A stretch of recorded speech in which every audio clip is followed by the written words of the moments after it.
ஆச்சி மசாலா. எந்த சமையலும் ருசி தேடும் ரகசியம். 20 ரூபாய்.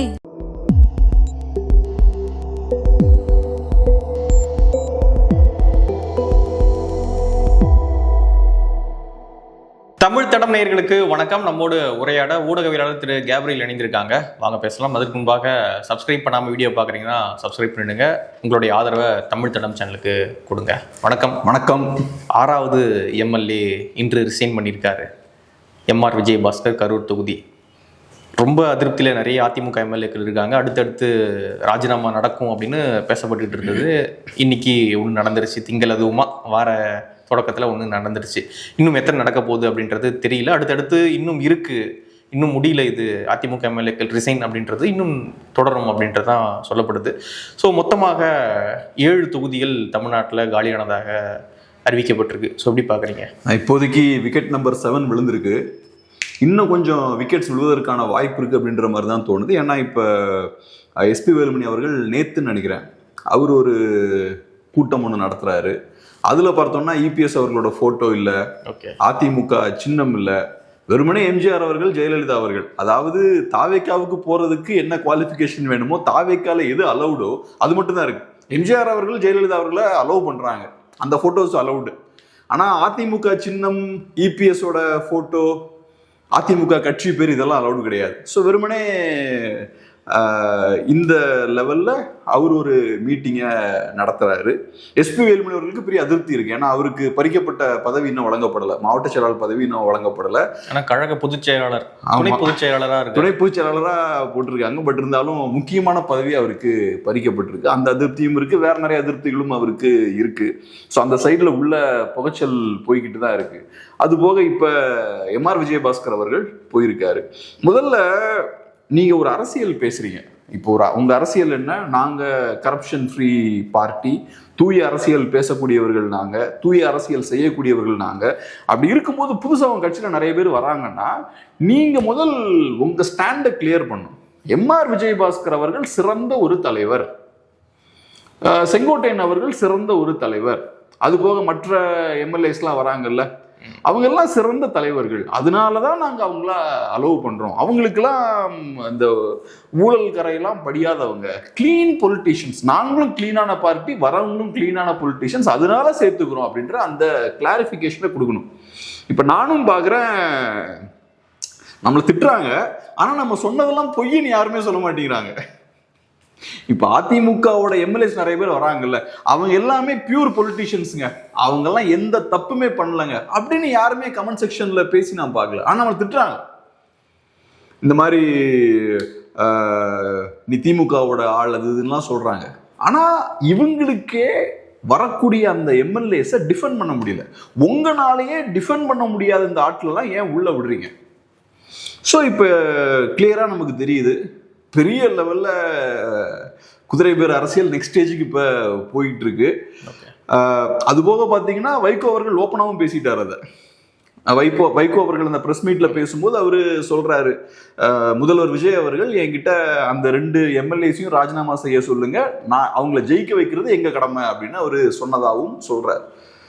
ஸோ இப்போ பார்த்தோம்னா விரிவடைஞ்சுக்கிட்டே போகுது. இவங்க எப்போ ஸ்டாப் பண்ணுவாங்கன்னு தெரில. ஓகே, இது வரைக்கும் 7 தொகுதிகள் தமிழ்நாட்டில் காலியானதாக இருக்கு. ஸோ அடுத்தடுத்தும் ரிசைன் நடக்கும் அப்படின்னு சொல்லப்படுது. அடுத்ததாக பார்த்தீங்கன்னா, நேற்று திமுகவுடைய தலைவர் ஸ்டாலின் அவர்கள் ஒரு மீட்டிங் ஒன்று வைக்கிறார். அது அதிமுகவுடைய முன்னாள் அமைச்சர் பெஞ்சமின் அவர்கள் திமுகவில் இணைகிறாரு. அது மட்டும் இல்லாமல் அவர் கூட ஒரு 5000 பேர் கழகத்தில் இணைக்க போகிறோம் அப்படின்னு எல்லாம் திமுகவோட ஜாயின் பண்ணுறாங்க. அப்பொழுது அவர் பேசுகிறாரு, திரு ஸ்டாலின் அவர்கள், ரொம்ப நாளைக்கு இந்த ஆட்சி இருக்காது, என்னைக்கு வேணால் ஆட்சி கவிழும், நீங்கள் ரெடியாக இருக்கணும், திமுக காரங்க ரொம்ப ரெடியாக இருக்கணும், என்னைக்கு வேணால் ஆட்சி கவிழ்ந்துடும் அப்படின்றத அவர் பேசுகிறார். ஸோ தொடர்ச்சியாக இதை ஸ்டாலின் அவர்கள் பேசிக்கிட்டே இருக்க வேண்டிய அவசியம் என்ன? இப்போ எனக்கு தெரிஞ்ச ஸ்டாலின் அவர்கள் அப்படி பேச வேண்டிய அவசியம் இல்லை. ஒன்று, மேபி அதிகாரம் கையை விட்டு போனதை அவங்களால ஜீர்ணிச்சிக்க முடியலையான்னு எனக்கு தெரியல. மேபி அப்படி கூட இருக்கலாம். அதிகாரம் கையை விட்டு போனதை ஜீர்ணிச்சிக்க முடியாமல் அந்த ரியாலிட்டியை ஏற்றுக்க மாட்டேங்கிறாங்கன்னு தெரில, இல்லை அதை ஸ்ட்ராட்டஜியை யூஸ் பண்ணுறாங்கன்னு தெரில. ஏடிஎம்கேவுக்கு எதிராக ஸ்ட்ராட்டஜியாக யூஸ் பண்ணாங்க. ஏடிஎம்கே பவரில் இருக்கும்போது இபிஎஸ் அவர்கள் சிஎம்மாக இருக்கும்போது தொடர்ச்சியாக கவர்மெண்ட் கொலாப்ஸ் ஆயிரும்னு பேசிக்கிட்டே இருந்தாங்க. அது அந்த கவர்மெண்ட் வீக்காக இருக்கிற மாதிரியான தோற்றத்தை ஏற்படுத்துச்சு, இபிஎஸ் வீக்காக இருக்கிற மாதிரியான தோற்றத்தை ஏற்படுத்துச்சு. கடைசியில் எலெக்ஷனில் அவங்களுக்கு எதிரான ஒரு நரேட்டிவ் செட் பண்ண அது யூஸ் ஆச்சு. ஸோ இதை ஒரு ஸ்ட்ராட்டஜியாக யூஸ் பண்ணுறாங்களான்னு நமக்கு தெரியல. ஆனால் ஸ்ட்ராட்டஜியை அவங்க யூஸ் பண்ணுறாங்கன்னா அது பெரிய ஒரு மிஸ்டேக். அந்த ஸ்ட்ராட்டஜி இங்கே ஒர்க் அவுட் ஆகாது.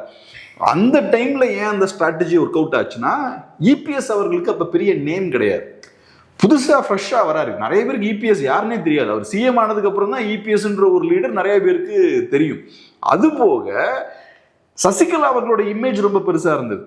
ஸோ பவர்ல இருக்கிற இபிஎஸ் வந்து ஃப்ரெஷ்ஷான ஒரு ஆளா இருக்காரு, வெளியே இருக்கக்கூடிய சசிகலா அவர்கள் பவர்ஃபுல்லான ஒரு இமேஜோட அவங்க இருந்தாங்க. ஸோ சசிகலா அவர்கள் ஏதோ ஒரு பாயிண்ட்ல இபிஎஸ் ஒழுங்கிடுவாங்க அப்படின்ற பார்வை மக்களுக்கு இருந்தது. ஸோ நீங்க செட் பண்ண அந்த நரேட்டிவ் அப்ப எடுபட்டுச்சு. ஆனா இப்ப ஸ்டாலின் அவர்கள் பேசும்போது அது எடுபடாது. ஏன்னா விஜய் அவர்கள் பவர்ஃபுல்லா இருக்காரு. இப்ப இன்னைக்கு இருக்கக்கூடிய சூழல் என்னன்னா, ஃபர்ஸ்ட் எலெக்ஷன்ல ஒரு பார்ட்டி 108 சீட் ஜெயிச்சிருக்காங்க. இது சாதாரண விஷயமே கிடையாது. அது போக உங்க கூட்டணி கட்சிகள்லாம் அங்க போய் ஐக்கியமாயிருக்காங்க. உங்க கூட்டணி கட்சிகள்லாம் உங்களுக்கு எதிராக இப்ப பேச ஆரம்பிச்சிட்டாங்க. அப்புறம் கவர்மெண்ட் கண்டிப்பா ஃபுல் டேர்ம் கம்ப்ளீட் பண்ணிடுவாங்க, ஒரு பிரச்சனையும் இருக்காது, கூட்டணி கண்டினியூ ஆகும்னு எல்லாம் பேசிட்டு இருக்காங்க கூட்டணி கட்சிகள் இருக்கவங்க எல்லாம். அது போக இந்த எம்எல்ஏஸ் எல்லாம் வரிசையா அங்க போய் சேர்ந்துட்டு இருக்காங்க. அடுத்தது பை எலெக்ஷனும் வரப்போகுது. ஸோ அதனால திரும்ப திரும்ப அதை சொல்லிக்கிட்டே இருக்க வேண்டிய அவசியம் இல்லை. அப்படி திரும்ப திரும்ப நீங்க சொல்லும் போது நீங்க தான் பலவீனமா தோற்றம் அளிப்பீங்க. இங்க கையை விட்டு போன அதிகாரம் இல்லாம இவங்களால இருக்க முடியல, அந்த யதார்த்தத்தை ஏத்துக்க முடியல, அதிகாரம் நம்ம கையிலேயே இருக்குன்னு ஆசைப்படுறாங்கன்ற தோற்றம் தான் ஏற்படும். ஒரு டெஸ்பரேஷன்ல இன்னைக்கு திமுக இப்படி பேசுற மாதிரி தான் தோணும். ஸோ அதனால அன்னைக்கு அந்த ஸ்ட்ராட்டஜி நல்லா ஒர்க் ஆச்சு, இன்னைக்கு அது ஒர்க் ஆகுன்ற கேரண்டி கிடையாது. இப்போ நிஜமாவே உங்களுக்கு கவர்மெண்ட்டை வீழ்த்தணுன்ற எண்ணம் இருக்குன்னா அதுக்கான வேலைகளை நீங்க பாருங்க. அதை திரும்ப திரும்ப சொல்வது டெஃபினட்டா திமுக வீக்கா இருக்கிற மாதிரியான தோற்றத்தை ஏற்படுத்தும்.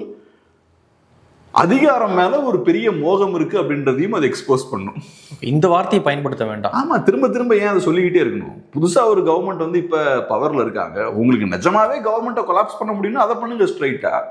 இல்ல கொலாப்ஸ் ஆயிரும் சீக்கிரமா அடுத்தது தேர்தல் வரும், இவங்ககிட்ட மெஜாரிட்டி இல்ல, கவர்மெண்ட் வீழ்ந்துரும் சொல்லிக்கிட்டே இருக்கும்போது அது உங்களோட இயலாமையை காட்டுது. அது நீங்க வீக்கா இருக்குது அப்படின்றத காட்டுது. சத்தம்லாம் அதை பண்ணலாமே. இன்னொரு விஷயமும் ஸ்டாலின் அவர்கள் தொடக்கத்தில் பேசினாங்க, திமுக எல்லாரும் பேசினாங்க, நாங்க தான் அனுப்பி வச்சோம், என்கிட்ட கேட்டாங்க இந்த மாதிரி போய் ஆதரவு கொடுக்க போறோம்னு, சரி போய் கொடுங்க ஆட்சி நடக்கட்டும் அப்படின்னு நாங்க தான் அனுப்பி வச்சோம் கூட்டணி கட்சிகள் அப்படின்னு சொன்னாங்க. இப்போ சொல்றாங்க ரொம்ப நாளைக்கு இருக்காது, ரெடியா இருங்க ஆட்சி கவிழ்ந்துரும் அப்படின்றாங்க. ரொம்ப முரணா பார்க்கப்பட்டுள்ள இது. இப்ப நீங்க அனுப்பி வச்சாலுமே கூட கூட்டணி கட்சிகள் உங்களுக்கு எதிராக நீங்க பேச ஆரம்பிச்சிட்டாங்க. கண்டிப்பா நீங்க இந்த மாதிரி பேசுறதாலதான் அவங்க ரொம்ப வீரியத்தோட உங்களை எதிர்க்க வேண்டிய இடத்துக்கு தள்ளப்படுறாங்க. நீங்க இந்த மாதிரி ஓப்பனா பேசுறீங்க, நாங்க தான் அனுப்பி வச்சோன்னு பேசுறீங்க. அப்ப அது காட்டக்கூடிய விஷயம் என்ன? இந்த கட்சிகள் எங்க கட்டுப்பாட்டுல தான் இருக்காங்க, நாங்க சொல்றத அவங்க கேட்பாங்க, நேத்து மாதிரிதான் இன்னைக்கும் அப்படின்ற விஷயத்த நீங்க மறைமுகமா வெளியில சொல்றீங்க. அது அவங்களுக்கு அவமானம் இல்ல? அது மட்டும் இல்லாம தாவேக்கா எப்படி அவங்க நம்புவாங்க அடுத்தது?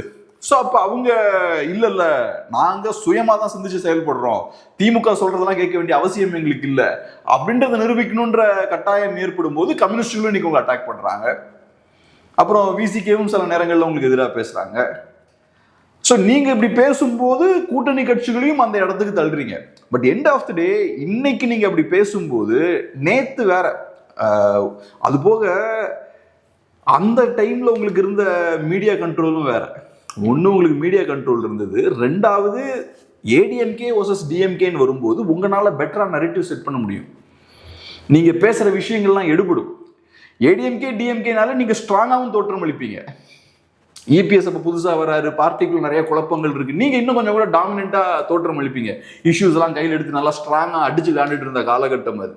ஆனால் இன்னைக்கு அப்படி கிடையாது. உங்களால் தாவேக்காவை டீல் பண்ண முடியல, அதான் உண்மை. இவங்க பொலிட்டிக்ஸே டிஃப்ரெண்ட்டாக இருக்கு. இவங்களுக்கு ஏடிஎம்கே மாதிரி பேகேஜும் கிடையாது. அஃப்கோர்ஸ் நிறைய தப்புகள்லாம் இப்போ பண்ண ஆரம்பிச்சிட்டாங்க, ஆனால் இது 2 மாசமா தானே பண்ணிட்டு இருக்காங்க. ஏடிஎம்கே அப்படி கிடையாது, நிறைய தவறுகள்லாம் பண்ணியிருப்பாங்க. நீங்கள் ஈஸியாக ஏடிஎம்கேவை டீல் பண்ணிடுவீங்க. அந்த மாதிரி நீங்கள் டிவிகேவை டீல் பண்ண முடியாது. அவங்க ஈஸியாக கையை ஒக்க பக்கம் திருப்பிடுவாங்க. நாங்கள் ஃபைல்ஸ்லாம் எடுக்கிறோம், நோண்டி பார்க்குறோம், நிறைய முறைகேடுகள் நடந்திருக்கு, அந்த பிரச்சனை இந்த பிரச்சனை எல்லாத்தையும் எடுப்பாங்க அவங்க. நீங்கள் அந்த மாதிரிலாம் எதுவும் தோண்டி எடுக்க முடியாது. அதுக்கு ஒரு 10 வருஷம் வெயிட் பண்ணணும் நீங்கள். ஸோ அதனால நீங்கள் உங்களால் தாவேக்காவை டீல் பண்ண முடியலன்றது ஒரு உண்மை. அப்படி இருக்கும்போது இந்த பழைய ஸ்ட்ராட்டஜி இருக்குல்ல, கவர்மெண்ட் வீக்காக இருக்குன்னு சொல்றது இருக்குல்ல, அதை இப்போ யாரும் நம்ப மாட்டாங்க. அன்னைக்கு நம்பினாங்க, இன்னைக்கு நம்ப மாட்டாங்க. ஏன்னா அதுக்கான புற சூழலே இல்லை. மைனாரிட்டியா இருந்தாலும் விஜய் படமா தான் இருக்காருன்னு தான் நினைக்கிறாங்க மக்கள். இல்ல மைனாரிட்டியா இருந்தாலுமே ஃபர்ஸ்ட் எலெக்ஷன்ல 108 சீட்ஸ் ஜெயிச்சிருக்காங்க. எல்லாருமே டிவிக்கு தோத்துருவாங்கன்னு நினைக்கும் போது 108 சீட்ஸ் ஜெயிச்சிருக்காங்க. அப்ப எல்லாருக்குமே உள்ளுக்குள்ள தெரியும், எலெக்ஷனுக்கு முன்னாடியே தாவேக்காவுக்கு இவ்வளவு பெரிய வரவேற்பு இருக்குன்றது தெரிஞ்சிருந்தா இன்னும் நிறைய பேர் ஓட் போட்டிருப்பாங்க. அந்த யதார்த்தம் சாமானியர்களுக்கும் தெரியும் அது. ஸோ அதனால தாவேக்காவை எனக்கு என்ன பொறுத்தளவில் ஸ்லோவாக கொஞ்சம் கொஞ்சமாக ஸ்டெப் பை ஸ்டெப்பாக தான் பலவீனப்படுத்த முடியும். அடிச்சு பட்டுன்னெலாம் வீழ்த்திட முடியாது. அப்படி நிஜமாவே உங்களுக்கு வீழ்த்தணுன்ற எண்ணம் இருந்தால் அது வெளியே சொல்ல வேண்டிய அவசியம் இல்லை. அப்படி வெளியே சொல்றீங்கன்னா அதை நரேட்டிவ் செட் பண்ணுறதுக்காக தான் நீங்கள் சொல்லிக்கிட்டே இருக்கீங்க. பட் நரேட்டிவ் செட் பண்ணுறதுக்கு இது யூஸ் ஆகாது. அதான் பாயிண்ட். ஓகே, இன்னொன்று சொல்கிறாரு ஸ்டாலின் அவர்கள் அந்த மேடையில், எம்ஜிஆர் அவர்கள் இருந்த கட்சியில் அதிமுகல இருந்து தான் இங்கே வந்துட்டு இருக்காங்க. ஸோ அந்த இணைப்பு விழாவில் தான் அதை பேசுகிறாரு. எம்ஜிஆர் அவர்கள் இருந்த கட்சியில், எம்ஜிஆர் அவர்கள் பொருளாளராக இருந்த கட்சியில் வந்து நீங்கள் வந்து ஜாயின் பண்ணியிருக்கீங்க அப்படின்றத அவர் மென்ஷன் பண்ணுறார். பொன்மனச்செம்மல் எம்ஜிஆர் அவர்கள் இருந்த கட்சி அப்படின்னு மென்ஷன் பண்ணுறார். ஸோ அதிமுகவினருக்கு ஒரு சிக்னல் கொடுக்குறாரா, அங்கே போகாதீங்க இங்கே வாங்க, ஏன்னா எம்ஜிஆர் இருந்த கட்சி இதுதான் பொருளாளராக. ஸோ தாவேக்கா உங்களுடைய சாய்ஸாக இருக்கக்கூடாது, திமுகவுக்கு வாங்க அப்படின்னு அதிமுகவினருக்கு ஒரு மறைமுக அழைப்பு விடுறாரா ஸ்டாலின் அவர்கள்? என்ன பொறுத்தளவில் இது வந்து ஒன்று அதிமுகவை பலவீனப்படுத்துது, ரெண்டாவது சில ஸ்பெக்குலேஷன்ஸுக்கு இது வழிவகை செய்யுது. அதிமுக பிளஸ் திமுக வரும் நாட்களில் சாத்தியமா, ரெண்டு கட்சிகளும் சேருவதற்கான வாய்ப்பு இருக்கு. ஆஃப்டர் ஆல் ஒன்னா இருந்தா தானே ரெண்டா உடஞ்சிருக்கு. அப்ப வரும் நாட்களில் திரும்ப பழையபடி ரெண்டும் சேருவதற்கான வாய்ப்பு இருக்கு. அது போக அதிமுகவை பலவீனப்படுத்துறதுக்கும் இந்த விஷயத்தை நீங்க யூஸ் பண்றீங்க. ரெண்டுமே ஆக்சுவலா கரெக்டான விஷயம் இல்லைன்னு பாக்குறேன். என்ன பொறுத்தளவுல இன்னைக்கு அதிமுக ஸ்ட்ராங்கா இருக்கிறது திமுகவுக்கு நல்லது. ஏன்னா அதிமுகவை பொறுத்தளவுல அதிமுக கிட்ட இருக்கக்கூடிய ஓட்ஸ் வந்து இன்னமும் ஆன்டி டிஎம்கே ஓட்ஸ் தான். இப்போ அவங்களோட ஓட்ஸ் நல்லா கணிசமாக கம்மியாக இருந்தாலும், அந்த கட்சி பலவீனப்பட்டிருந்தாலும், அந்த கட்சி கிட்ட இப்பவும் இருக்கக்கூடிய ஓட்ஸ் வந்து ஆன்டி டிஎம்கே ஓட்ஸ் தான். அந்த கட்சி ஆன்டி டிஎம்கே பார்ட்டி தான் ட்ரெடிஷ்னலாக. ஸோ அப்படி இருக்கும்போது அதிமுகன்ற அந்த கட்சி இல்லாமல் ஆயிடுச்சுன்னு வச்சுக்கோங்களேன், ஆன்டி டிஎம்கே ஓட்ஸ்லாம் கம்ப்ளீட்டாக போய் டிவிகே கிட்ட போய் சரண்டர் ஆயிரும், எல்லாம் அங்கே போய் கன்சால்டேட் ஆயிரும். அதை அனுமதிக்க கூடாது. அதை அனுமதிக்க கூடாதுன்னா டிவிகேவை கவுண்டர் பண்றதுக்கு அதிமுகவை யூஸ் பண்ணும். ஸோ அதிமுக ஒன்று நாளைக்கு திரும்ப மீண்டு வர்றதுக்கும் வாய்ப்பு இருக்கு, ரெண்டாவது பலவீனமா இருந்தா கூட டிவிகேவுக்கு அது குறைச்சிடலாம். அதனாலதான் டிவிகே இப்படி உயிரை கொடுத்து முட்டி மோதிட்டு இருக்காங்க. ஆனா ரிசைன் பண்ணிட்டு அங்க போயிட்டு இருக்காங்க இல்லையா? ஸோ அதை தடுக்க வேண்டிய அவசியமும் ஸ்டாலின் அவர்களுக்கு இருக்குன்னு நினைக்கிறாரோ? அங்க போகாதீங்க இங்க வாங்க அப்படின்ற ஒரு வழிகாட்டுதலும் தேவைப்படுது இல்லைன்ற. இப்ப என்ன பொறுத்தளவுல டிஎம்கே வர்சஸ் ஏடிஎம்கே அப்படின்ற இமேஜை மெயின்டைன் பண்ணும். அது முடிஞ்சு உடஞ்சிடுச்சு அது. பட் இப்போ உங்களோட ஏம் என்ன? தாவேக்காவை வீழ்த்தி பின்னுக்கு தள்ளணும், திரும்ப பழைய ஸ்டாட்டஸ்கோவை கொண்டு வரணும். அதான உங்க ஏம். ஏற்கனவே ஒரு ஸ்டாட்டஸ்கோ இருந்தது, ஒன்றுல ஏடிஎம்கே இல்லைன்னா டிஎம்கே. அதான உங்களோட ஏம். அந்த பழைய ஸ்டாட்டஸ்கோவை கொண்டு வர முடியுமா முடியாதான்றது செகண்டரி. ஆனால் அதை தான் ரிஸ்டோர் பண்ணணும்னு நீங்கள் நினச்சிங்கன்னா அப்போ அதை ரெஸ்பெக்ட் பண்ணணும். நீங்கள் அதிமுகவுக்கும் எங்களுக்கும் பெரிய டிஃப்ரென்ஸ் கிடையாது, அதிமுகவுக்கு அவங்கெல்லாம் இங்கே வரலாம் அப்படின்ற ஒரு இமேஜை ஏற்படுத்தினீங்கன்னா அது டிவிகே செட் பண்ணக்கூடிய நரேட்டிவ் இருக்கு பாருங்க, அதுக்கு தான் வலு சேர்க்கும். டிவிகேவை பொறுத்தளவில் உங்களையும் அதிமுகவையும் ஒரே பேஸ்கெட்டில் வைக்க பார்க்குறாங்க. ரெண்டு பேருமே ஒன்றும் பெரிய இதெல்லாம் கிடையாதுங்க, சும்மா 50 வருஷமா சண்டை போடுற மாதிரி ஏமாத்திட்டு இருந்தாங்க. ரெண்டு பேருமே ஒண்ணுதாங்க, எங்களை வீழ்த்துறதுக்காக ரெண்டு பேருமே மறைமுகமாக கை கோர்த்தாங்க. அந்த மாதிரியான இமேஜ் அவங்க மெயின்டைன் பண்ண முயற்சி பண்றாங்க. ஸோ அப்படி இருக்கும்போது நீங்க ஒன்று அதிமுகன்ற கட்சி தனியாக ஸ்ட்ராங்கா இருக்கிறது உங்களுக்கு நல்லது, அதே மாதிரி நீங்க ரெண்டு பேரும் ரொம்ப க்ளோஸா இல்லை அப்படின்ற இமேஜை மெயின்டைன் பண்றதும் நல்லது. கடைசியில் வேற வழி இல்லைன்னா ரெண்டு பேரும் வேணா அது கூட அஃபிஷியலா ஏடிஎம்கே பிளஸ் டிஎம்கேலாம் அலைன்ஸ்லாம் வச்சா ஒர்க் அவுட் ஆகுமான்னு எனக்கு தெரியல. அப்படிலாம் வைக்க முடியும்னு எனக்கு தோணல. ஏன்னா அப்ப இவ்வளவு நாளா பண்ண அரசியலுக்குலாம் ஒரு அர்த்தமுமே இல்லையே. அதே தலைவர்கள் தானே நீங்க பெருக்கீங்க. வேணும்னா அதிமுகன்ற கட்சி கரைஞ்சதுக்கு அப்புறம் அந்த கட்சிக்குள்ள இருக்கக்கூடிய அந்த அரசியல் சக்திகள் இருப்பாங்கல்ல, அவங்கள வேணா நீங்க உள்வாங்கிக்கலாம். கரையாம இருக்கு. கண்டிப்பா இருக்குல்லங்க. இபிஎஸ் இருக்காரு, பெரிய பெரிய தலைவர்கள்லாம் இருக்காங்கல்ல. ஓகே, பார்ப்போம். அடுத்ததாக பார்த்தீங்கன்னா ஆதரவாளர்கள் இருக்காங்க. அதிமுகக்குன்னு வெறித்தனமான தொண்டர்கள் இருப்பாங்கல்ல, இருக்கிறாங்க. ஸோ அந்த பேஸ் இன்னும் அப்படியே இருக்கான்றது இல்லை. பழைய பேஸ் இருந்ததுன்னா டிவிகேன்ற ஒரு கட்சியை உருவாயிருக்காது இல்லை. அதுல மாற்று கருத்தே இல்லை. அது ரிசல்ட்டே காட்டுது இல்லை. பழையபடி இருந்த மாதிரிலாம் இப்ப இல்லை, அது கண்டிப்பா தெரியுது. பட் இருந்தாலும் அந்த கேம்ப் இன்னும் காலியாகுது. அந்த கேம்ப்ல இன்னும் கணிசமான ஆட்கள் நிறைய பேர் இருக்காங்க. அவங்க என்ன ஆனாலும் திமுக பக்கம் போக மாட்டாங்க. அதிமுகவுக்கு ரொம்ப விசுவாசமா இருக்கவன் யாருமே அதிமுக விட்டும் போக மாட்டான், திமுகலையும் போய் சேர மாட்டான். ஸோ அப்போ இந்த கேம்பை நீங்கள் உயிர்ப்போட வச்சுக்கிறது நல்லது. அதிமுகன்ற கேம்ப் உயிர்ப்போட இருக்கிற வரைக்கும் தான் அங்கே இருக்கிற ஆட்கள் வந்து தாவேக்காவுக்கு போகாமல் நீங்கள் ஸ்டாப் பண்ண முடியும். அதிமுகன்ற கேம்ப் இல்லைன்னா அவங்களாம் திமுகவுக்கு வர மாட்டாங்க, தாவேக்காவுக்கு தான் போவாங்க. ஸோ அப்போ இந்த கேம்பை காலி பண்ணக்கூடாது, காலியாக நீங்கள் அனுமதிக்கக்கூடாது. ஓகே, இன்று வந்து தமிழ்நாடு முழுக்க வந்து திமுகவுடைய மாணவர் அணி ஆர்ப்பாட்டம் பண்ணுறாங்க. என்ன காரணம் அப்படின்னு பார்த்தீங்கன்னா, அமைச்சர் சரத் அவர்கள் ஸ்டேடியத்தில் போதை பொருள் யூஸ் பண்ணார், அவர் வந்து நீங்கள் நீக்கம் பண்ணணும் கேபினெட்டில் இருந்து அப்படின்னு சொல்லிட்டு தமிழ்நாடு முழுக்க திமுக ஆர்ப்பாட்டம் பண்ணுறாங்க. ஆர்ப்பாட்டத்துக்கு அனுமதி மறுத்து ஆர்ப்பாட்டம் பண்ணவங்கலாம் கைது பண்ணுறாங்க காவல்துறை. ஸோ எப்படி பார்க்குறீங்க? ஒரு ஆர்ப்பாட்டம் நடக்குது, ஜெயலலிதா அம்மையார் பண்ண அதே பாணியில் வந்து விஜய் அவர்கள் பண்ணுறாரா? ஒன்றும் ஆர்ப்பாட்டம்லாம் யாரும் பண்ணக்கூடாது, கைது பண்ணுங்க அப்படின்னு சொல்லிட்டு ஒரு மாதிரி அந்த ஜெயலலிதா அம்மையாருடைய அந்த பாணியை கடைபிடிக்கிறார். இதுல முதல்வர் அவர்களோட ஆட்டிடியூட் வந்து ரொம்ப தவறா இருக்கு. முதல்ல உங்க அமைச்சர் மேல பெரிய ஒரு குற்றச்சாட்டு வைக்கப்பட்டிருக்கு. அப்ப நீங்க முதல் தெளிவுபடுத்தணும். ஏன்னா அவர் உங்க அமைச்சர், அவர் நீங்க நியமிச்ச அமைச்சர் தான் அவர். ஸோ அப்படி இருக்கும்போது அதை நீங்க தெளிவுபடுத்தணும். ஒரு இண்டிபெண்ட் என்கொயரி ஒன்றை நடத்தணும். நடத்தினதுக்கப்புறம் அவர் மேலே தப்பு இருக்கா இல்லையா அப்படின்றத நீங்கள் ஓப்பனாக டிரான்ஸ்பரண்ட்டாக சொல்லணும். தப்பு இருக்குன்னா அவர் மேலே நடவடிக்கை எடுக்கணும். அதான செய்ய வேண்டிய வேலை. ஸோ அந்த வேலையை நீங்கள் கரெக்டாக செய்யணும். அதை செய்யாமல் நான் அதை பற்றி பேசவே மாட்டேன்னு இருக்கக்கூடாது. ஸோ நீங்கள் ஒரு சிஎம், நீங்கள் ட்ரக் இஷ்யூவை ரொம்ப சீரியஸாகவும் பார்க்குறீங்க. எலெக்ஷனுக்கு முன்னாடியுமே நீங்கள் ட்ரக் இஷ்யூ இங்கே ரொம்ப மோசமாக இருக்குது, நாங்கள் வந்து சரி செய்திருவோம்லாம் சொல்கிறீங்க. இப்போ சீரியஸான ஒரு அலிகேஷன் உங்கள் அமைச்சர் மேலே வைக்கப்படுது. இது ஏதோ பேஸ்லெஸ் அலிகேஷன் கிடையாது, இது சீரியஸான அலிகேஷன். ஏன்னா நம்ம அந்த வீடியோவை பார்க்குறோம். அந்த வீடியோவில் பார்க்கும்போது ஒரு மொபைல் ஃபோன் மேலே ஒரு பவுடர் இருக்குது, அதை அவர் க்ரஷ் பண்ணுறதை நம்ம பார்க்குறோம். ஒரு ஏடிஎம் கார்டோ கிரெடிட் கார்டோ வச்சு க்ரஷ் பண்ணுறார். பக்கத்தில் ஒரு 500 நோட்டும் வச்சுருக்கார். அவர் அந்த அந்த பொடியை கையாளக்கூடிய விதம் இருக்குல்ல, அது குழந்தைகளோட மருந்தை கையாள்வது போல அவர் கையாளல. ஏன்னா குழந்தைங்களோட மருந்துனா ரொம்ப கேர்ஃபுல்லாக கையாளும். அந்த மாதிரியான விஷயம் இல்லை. அங்கே இருக்கக்கூடிய என்வரன்மெண்ட்டை பார்க்கும்போதும் அவர் பக்கத்தில் இருக்கக்கூடிய பெண் சிரிச்சிட்டு இருக்காங்க. குழந்தைங்களோட விஷயத்த பண்ணும்போது எல்லாம் ஒரு சீரியஸ்னஸும் அங்கே இருக்கும். அந்த விஷயமும் அங்கே இல்லை. அப்படி இருக்கும்போது இது சீரியஸான அலிகேஷன், இதை நீங்கள் சீரியஸாக எடுக்கணும். ஆனால் நான் அதை சீரியஸாக எடுக்காமல் நாங்கள் அதை இல்லாத மாதிரி நாங்கள் பாட்டுக்கு கடந்து போய்கிட்டே இருப்போம் அப்படின்னா அப்படி இருக்கக்கூடாது. அது ரொம்ப ரொம்ப தவறு. இதுக்கு ரெஸ்பான்சிபிலிட்டி எடுக்கணும். இதுக்கு நீங்கள் ரெஸ்பான்சிபிலிட்டி எடுக்கலன்னா நாளைக்கு நீங்கள் எப்படி ரோட்டில் ட்ரக்ஸை ஒழிப்பீங்கன்னு நாங்கள் எப்படி நம்ப முடியும்? இங்கே நீங்கள் டஃப்பாக ஆக்ஷன் எடுக்கிறீங்கன்னா தான் அங்கேயும் நீங்கள் டஃப்பாக ஆக்ஷன் எடுப்பீங்க நான் நம்ப முடியும். இல்லை ஒரு மெடிக்கல் சர்டிஃபிகேட் ரிலீஸ் பண்ணுங்க, அமைச்சர் அவர்களை வந்து ஏதோ ஒரு கிளாரிஃபிகேஷன் நீங்க கொடுக்கணும். கரெக்டான கிளாரிஃபிகேஷன் வரணும்ல வெளியே. ஆமா, அதுக்கு நீங்க நான் என்ன சொல்றேன், ஒரு ஹை லெவல் என்கொயரி நடத்துங்க. ஃபேமிலியா வீடியோ போடுறாரு, ஏதோ குழந்தைய வச்சு வீடியோ போடுறாரு. நான் சொல்றேன் அது ரொம்ப ரொம்ப தவறான விஷயம். இப்ப ஒரு அடல்ட்டோட வேலை குழந்தைகளை ப்ரொடெக்ட் பண்றது. உங்களோட குழந்தைகளை ப்ரொடெக்ட் பண்ணணும், மற்ற குழந்தைங்களாலும் ஒரு அடல்ட் ப்ரொடெக்ட் பண்ணணும். குழந்தைகள் உங்களை ப்ரொடெக்ட் பண்றதுக்கு யூஸ் பண்ணக்கூடாது, உங்களை காப்பாத்திக்கிறதுக்கு நீங்க குழந்தைகளை யூஸ் பண்ணக்கூடாது. இப்ப அந்த குழந்தைங்க என்ன தெரியும், நீங்க சொல்லி கொடுத்தா அதை திருப்பி சொல்ல போறாங்க இல்லையா? நீங்க சொன்ன மாதிரியே ஒரு வயசுல அந்த மருந்து கொடுத்ததான் நீங்க சொல்றீங்க, இவ்வளவு பெரிய மாத்திரை. ஆமா.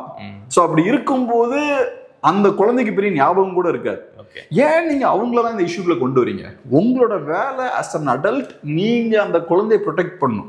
உங்களை காப்பாத்திக்கிறதுக்கு குழந்தைகளை இதுக்குள்ளெல்லாம் கொண்டு வராதிங்க. இது பொலிட்டிக்ஸ், இது இல்லாட்டி ஒரு சோசியல் இஷ்யூ. இதுக்குள்ளெல்லாம் ஏன் அவங்கள கொண்டு வரீங்க? ஒரு ஃபாதரா நீங்க உள்ள பண்ணிருக்கவே கூடாது இந்த விஷயத்த. இந்த விஷயத்துக்குள்ளெல்லாம் ஒரு குழந்தைய நீங்க டிராக் பண்ணி உள்ள கொண்டு வந்திருக்கவே கூடாது. பிரச்சனை வரும்போது கூட நம்ம ஒரு பொலிட்டீஷியனா நமக்கு நிறைய பிரச்சனை வருதுன்னா நாளைக்கு அது நம்ம ஃபேமிலியை பாதிச்சிடக்கூடாதுன்னு நீங்க பார்க்கணும். அவங்கள நீங்க ப்ரொடெக்ட் பண்ணணும். ஸோ நம்ம ஃபேஸ் பண்ணிக்கலாம் அந்த ப்ராப்ளம். ஸோ இந்த ப்ராப்ளம் உங்களுக்கு இப்போ வருது, நீங்க தான் ஃபேஸ் பண்ணணும். அதை தேவையில்லாம ஒய்ஃபை கொண்டு வருது, குழந்தைகளை கொண்டு வருது, அப்புறம் இவரை சப்போர்ட் பண்ணி வேற நிறைய குழந்தைங்களை வச்சு வீடியோ போடுறாங்க. இதெல்லாம் என்ன மாதிரியான கலாச்சாரம்னு நமக்கு புரியல. அவங்களோட மைண்ட் செட் எப்படி இருக்குன்னு தெரியல. நீங்க பார்த்துருப்பீங்க நினைக்கிறேன். ஒரு சின்ன குழந்தை பேசிட்டு இருக்கு, அந்த சின்ன குழந்தைக்கு என்ன தெரியுங்க? வீட்டில் இருக்க பெரியவங்க தான் இந்த மாதிரி வீடியோ போட சொல்லி அவங்களுக்கு கொடுத்துருப்பாங்க. ஏதோ 4-5 வயசு ஒரு குழந்தை பேசுது. அப்புறம் இதெல்லாம் எவ்வளோ மடத்தனமான விஷயம். இதெல்லாம் என்கரேஜே பண்ணக்கூடாது. இதுதான் சொல்றது பொலிட்டிக்கல் நாலேஜ் வேணும்னு சொல்றது, பொலிட்டிக்ஸ்னா என்னன்னு தெரியணும்னு சொல்றது. பொலிட்டிக்ஸ்னா என்னன்னே தெரியலன்னா இந்த மாதிரி தான் நீங்க பண்ணுவீங்க. பேசிக்கான காமன் சென்ஸ் வேணும்ல. ஏதோ ஒரு வீடியோ பார்த்துட்டு இருக்கேன், அந்த குழந்தைய வீடியோ பயங்கரமா ஷேர் ஆகுது. அவங்க பேரண்ட்ஸ் நினைச்சா எனக்கு ஆச்சரியமா இருக்கு. அது உன் பிரச்சனையே கிடையாது. உங்களுக்கு விஜய் அவர்கள் மேல நம்பிக்கை இருந்தா அவரு கரெக்டா ஆக்ஷன் எடுப்பாரு நம்பிட்டு நீங்க ஒதுங்கிடணும். அதை விட்டுட்டு அந்த சின்ன குழந்தைக்கு அமைச்சர் யாருன்னு தெரியுமாலாம் எனக்கு தெரியல. அமைச்சர் யாரு, அவர் பண்றது என்ன? இப்ப நமக்கு எப்ப ட்ரக்ஸை பத்தின புரிதல்லாம் வந்தது? வயசானதுக்கு அப்புறம் தான் வரும். ஒரு சின்ன குழந்தைய வச்சு சப்போர்ட் பண்ணி பேச சொல்றதால என்ன யூஸ் இருக்கு? ஸோ அதனால முதல்வர் அவர்கள் இவ்வளவு குழப்பங்கள் இங்க இருக்கிறதால ஸ்ட்ராங்கான ஒரு ரெஸ்பான்ஸை கொடுக்கணும். தப்பு இருக்குன்னா பட்டுன்னு எடுக்க வேண்டிய நடவடிக்கை எடுக்கணும். எடுத்துட்டாங்க, ஆர்ப்பாட்டம் பண்ணவங்களை கைது பண்ணிட்டாங்க அப்படின்னு. ஸோ அந்த மாதிரி போயிட்டு இருக்கு. அதான் ஜெயலலிதா அவர்களுடைய மாநிலம், எனக்கு எதிராக எதுவும் பண்ணாத, எனக்கு தெரியும் எப்போ எடுக்கணும் எப்போ எடுக்க கூடாது, இல்லை எடுக்கவே கூடாது, அதெல்லாம் நான் முடிவு பண்ணிக்கிறேன் அப்படின்னு. எனக்கு தெரிஞ்சு ஜெயலலிதா அவர்கள் என்னைக்கும் மினிஸ்டர்ஸை ப்ரொடெக்ட் பண்ணது கிடையாது. ப்ரொடெக்ட் பண்ண மாட்டாங்க. மினிஸ்டர்ஸ் தப்புன்னா தப்புன்னு ஆக்ஷன் எடுப்பாங்க. அவங்க எதிர்கட்சிகள் சொல்லக்கூடிய விஷயங்கள், எதிர்கட்சிகள் வைக்கக்கூடிய குற்றச்சாட்டுகளை பெருசாக எடுக்கலனாலும் அவங்களோட மினிஸ்டர்ஸை காப்பாற்றக்கூடிய விஷயங்கள் எல்லாம் பெருசாக அவங்க ஈடுபட்டது கிடையாது. ஸோ அதனாலதான் மினிஸ்டர்ஸும் ரொம்ப பயந்து போயிருந்தாங்க. நம்ம கொஞ்சம் லிமிட்டை கிராஸ் பண்ணி, லைனை கிராஸ் பண்ணி போனோம்னா நம்ம சிக்கல்லாம் மாட்டிப்போன்னு உங்களுக்கு தெரியும். அது பண்ணும்போது தான் நீங்க பவர்ஃபுல்லா தெரிவிங்க. மினிஸ்டர்ஸ்லாம் தப்பு பண்ணிட்டு இருப்பாங்க, ஆனா நீங்க ஒரு நடவடிக்கை எடுக்காம அப்படியே அமைதியா இருந்தீங்கன்னா தான் நீங்க வீக்கா இருக்கிற மாதிரியான தோற்றம் ஏற்படும். மினிஸ்டர்ஸ் உங்க கண்ட்ரோலுக்கு கீழே இல்லைன்ற தோற்றமும் ஏற்படும். இது சில நேரங்களில் பேக் ஃபயரும் ஆகும். சோனியா காந்திக்கு பேக் ஃபயர் ஆச்சு. நிறைய மினிஸ்டர்ஸை மாத்திக்கிட்டே இருந்தாங்க. அப்புறம் பரவாயில்ல, மக்கள் மத்தியில் இப்போ என்ன பார்வை ஏற்பட்டுச்சுன்னா, அப்போ நிறைய தப்பு நடந்துகிட்டே இருக்கு போல அப்படின்ற பார்வை ஏற்பட்டுச்சு. ஆனால் ஒரு கண்ட்ரோல்ட ஒரு லிமிட் வரைக்கும் நீங்க பண்ணும். அதை ஜெயலலிதா அவர்கள் பண்ண மாதிரி பண்ணணும். லிமிட்டை கிராஸ் பண்ணி போனால் ஸ்ட்ராங்கான ஆக்ஷன் எடுப்பேன். அப்போதான் யார் கையில பவர் இருக்கு அப்படின்றது மக்களுக்கு தெரியும். ஸோ அதனால இந்த இடத்துல சிஎம் ஸ்ட்ராங்கா ஆக்ட் பண்ணணும். ஓகே, வைகோ அவர்கள் ப்ரெஸ் மீட் கொடுத்தாரு. ஸோ அந்த ப்ரெஸ் மீட்டு அவர் பேசின விஷயங்கள் எல்லாமே விஜய் அவர்களுக்கும் டிவிகே கவர்மெண்ட்டுக்கும் ஒரு தலைவலியாக மாறி இருக்கு. ரிசைன் பண்ண சொல்லுங்க, அதுக்கப்புறம் நான் பார்த்துக்கிறேன் அப்படின்னு சொல்லிட்டு விஜய் அவர்கள் சொன்னதாக வைகோ அவர்கள் சொல்லிட்டு இப்போ பெரிய தலைவலியை அது ஏற்படுத்தியிருக்கு. ஸோ எப்படி பார்க்குறீங்க? தேவையில்லாமல் வைகோ அவர்கள் பேசிட்டாரா? வைகோ அவர்களால் நன்மை ஏற்படும் நினைச்சாங்க டிவிக்கே, குருநாதரால் என்னைக்கும் நன்மை இல்லை அப்படின்னு ப்ரூவ் பண்ணிட்டாரா? இப்போ உண்மை என்னன்னா, திமுகவுக்குமே கூட மதிமுகவால பெரிய யூஸ்லாம் எதுவும் கிடையாது. என்னன்னா ஒரு பெரிய கூட்டணி இருக்கிற மாதிரியான ஒரு தோற்றத்தை ஏற்படுத்தலாம், சில ஓட்ஸை உள்ள கொண்டு வரதுக்கு ஒரு கேட்டலிஸ்ட் ஃபோர்ஸா யூஸ் பண்ணலாம், அலைன்ஸ் ரொம்ப ஸ்ட்ராங்கா இருக்கு, ரொம்ப பெருசா இருக்குன்ற ஒரு பிம்பத்தை ஏற்படுத்தலாம். இதுக்கெல்லாம் தான் திமுக அந்த அலைன்ஸ் ரொம்ப யூஸ் பண்ணாங்க. ஆக்சுவலா பாத்தீங்கன்னா இந்த அலைன்ஸால பெருசா திமுகவுக்கு லாபம் இருந்துதான் நமக்கு தெரியல. அப்கோர்ஸ் அந்த அலைன்ஸ் தேவைதான், ஆனா அதை தாண்டி நிறைய நேரங்கள்ல அந்த அலையன்ஸை திமுக எதுக்கு யூஸ் பண்றாங்கன்னா ஒரு நரேட்டிவ் செட் பண்றது, நாங்க ரொம்ப பெரிய ஒரு அலையன்ஸ் வச்சிருக்கோம் அப்படின்றத காட்டிக்கிறதுக்கும் அவங்க யூஸ் பண்ணாங்க. சில கட்சிகள் ஆக்சுவலாகவும் டெலிவர் பண்ணியிருப்பாங்க. இப்போ விசிகேக்குலாம் நல்லா கேடர் பேஸ் இருக்கு, லெஃப்ட்டுக்கு ஓரளவுக்கு உண்டு.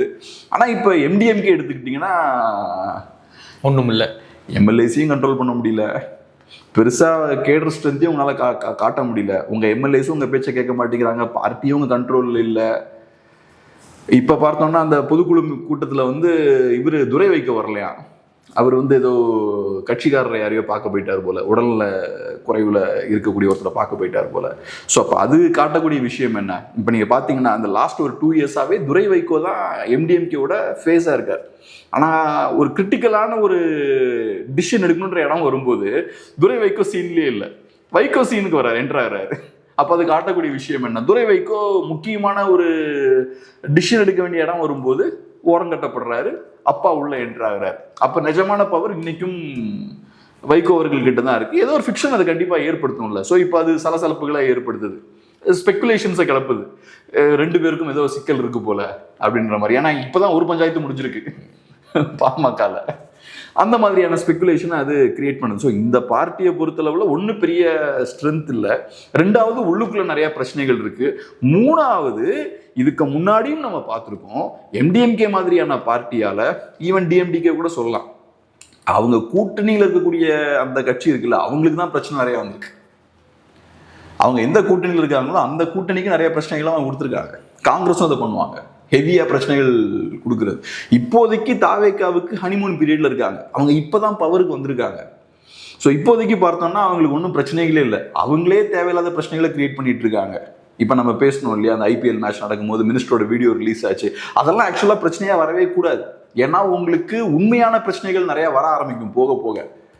ஒரு 10 மாதம் 12 மாதம் கழிச்சு நிறைய ஆக்சுவல் ப்ராப்ளம்ஸ் வர ஆரம்பிக்கும். புது புது பிரச்சனைகள்லாம் வெடிக்க ஆரம்பிக்கும். அப்போ மக்கள் உங்களை நோக்கி கேள்வி கேட்பாங்க. அது ஒரு அரசியல்வாதி யதார்த்தமா அந்த பிரச்சனைகளை ஃபேஸ் பண்ணி தான் ஆகணும். நீங்க 100% பியூரான கவர்மெண்ட்லாம் கொடுக்கவே முடியாது. ஏன்னா நிறைய பிரச்சனைகள் இருக்கு. 2500 கொடுக்கறது ரொம்ப கஷ்டம். அந்த மாதிரியான பிரச்சனைகளை நீங்க பிரச்சனை வரும்போது ஃபேஸ் பண்ணலாம். ஆனா நீங்களே புது புது பிரச்சனைகளை உற்பத்தி பண்றீங்க பாருங்க. இந்த பிரச்சனைகளை நீங்க தவிர்க்கணும். ஸோ இப்போ இந்த கூட்டணி கட்சிகளை பொறுத்தளவில் இப்போதைக்கு எல்லாம் ஸ்மூத்தா போகுது. காங்கிரஸ் இருக்காங்க, லெஃப்ட் இருக்காங்க, VCK இருக்காங்க, IUML இருக்காங்க, MDMK உள்ள கொண்டு வந்தாச்சு. எல்லாம் ஸ்மூத்தா போற மாதிரி தான் இருக்கும். ஆனா இவங்க எல்லாமே ஏதோ ஒரு காலகட்டத்தில் ஒரு பிரச்சனை கொடுப்பாங்க. ஏன்னா இவங்க எல்லாம் பிரச்சனை கொடுக்குற ஆட்கள் தான். திமுகவோட இருக்கும்போது, திமுக ஜெயிக்குன்ற நம்பிக்கையில் அவங்க இங்க இருக்கும் போதே பிரச்சனை கொடுத்தாங்க. ஆனால் திருமாவர்கள் ரீசெண்டாக சொன்ன ஒரு ப்ரெஸ் மீட்டில் என்ன சொல்கிறாருன்னா, இந்த மாதிரி கர்நாடகா சேர்ந்தவங்களை நியமிச்சிருக்காங்க அப்படின்னு சொல்லும்பொழுது, அவங்க யாரா நியமிச்சிட்டு போகிறாங்க, அது வந்து உட்கட்சி விவகாரம், அவங்களுக்கு பிடிச்சவங்க நியமிக்கிறாங்க அப்படின்றது அவர் வந்து அப்படியே கடந்துட்டு போகிறார். ஸோ வந்து பிரச்சனை கொடுக்குற மாதிரி தெரியலையே ஒன்றும். பிரச்சனையும் கொடுக்குறாங்க. இப்போ நான் சொன்ன மாதிரி 1.5 மாதம் தான் ஆயிருக்கு. இப்பயும் பார்த்தோம்னா இப்போ திருமாவளவன் அவர்கள் பேச்சை போட்டிருக்காங்க. அதில் அவர் சொல்கிறாரு, திமுக ஆட்சி நடக்கும்போது திமுக கூட்டணியை முறிப்பதற்கான வேலைகள் நடந்தது, நான் அதுக்கு எந்த வகையிலையும் சப்போர்ட்டா இல்லை. ஆனால் எலெக்ஷன் முடிஞ்சதுக்கு அப்புறம் என்னால் திமுக கூட்டணியை ஒன்றா வைக்க முடியல, ஏன்னா அது என் சக்திக்கு அப்பாற்பட்ட விஷயம்னு பேசியிருக்காரு. அப்போ அது எதுக்கு இப்போ சொல்லணும்? நீங்க இப்ப தாவேக்கால இருக்கீங்க, தாவேக்காவோட ஸ்டாண்ட் என்ன? திமுக தீய சக்தின்றது அவங்களோட ஸ்டாண்டு.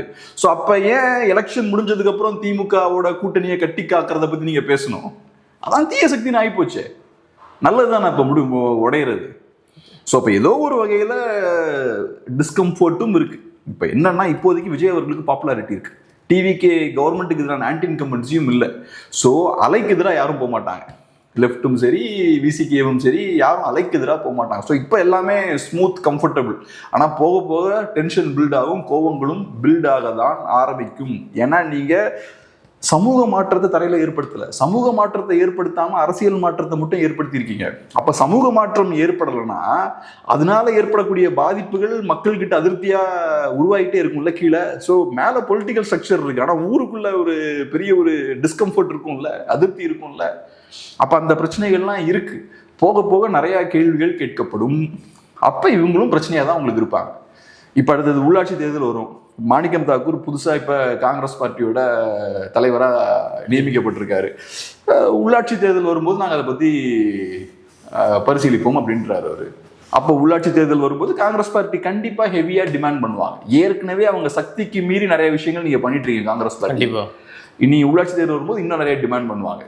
நாங்கள் கட்சியை திருப்பி ரீபில்ட் பண்ண போகிறோம், திருப்பி களத்திலிருந்து கட்டமைக்க போகிறோம், அதுக்கு உள்ளாட்சியை நாங்கள் ஃபோக்கஸ் பண்ண போகிறோம் வாங்க, நீங்கள் ஹெல்ப் பண்ணணும். இப்போ கூட வச்சிருக்க ஆட்கள் எல்லாம் இப்போ லைபிலிட்டியாக மாறுவாங்க. ஸோ போக போக இன்னைக்கு அசர்ட்டாக இருக்கவங்க நாளைக்கு நிறைய நேரங்களில் லைபிலிட்டியாக மாறிட்டே இருப்பாங்க. அதுவும் இப்போ வைகோ அவர்கள் நிரூபிச்சது என்னன்னா, டே ஒன்லேயே நான் லைபிலிட்டி தான், முதல் நாளே நான் பிரச்சனை தான். நான் அடிக்கிற அடியால் எதிரிக்கு பாதிப்பு இருக்கோ இல்லையோ உங்களுக்கு பாதிப்பு இருக்கும்.